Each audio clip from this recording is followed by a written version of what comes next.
जिन्दगीमा एकछिन पर्खिनु पर्यो नि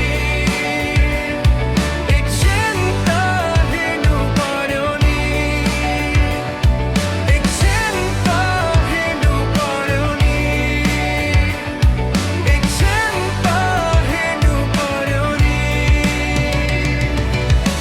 मानिसहरू भेट्न ठाउँहरू बुझ्न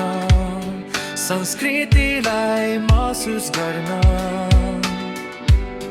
र स्वाद र परम्पराको कथा सुन्न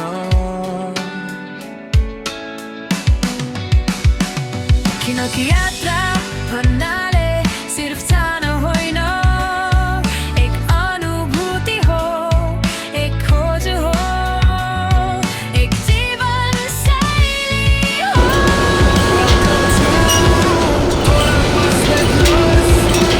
अनि सुरु गरौँ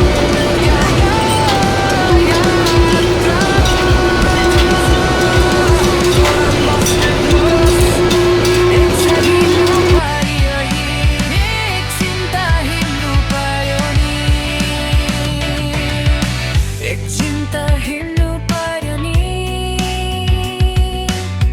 एकछिन त हिँड्नु पर्यो नि मानिसहरू भेट्न ठाउँहरू बुझ्न संस्कृतिलाई महसुस गर्न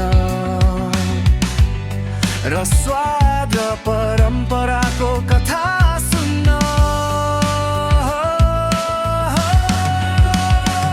किनकि यात्रा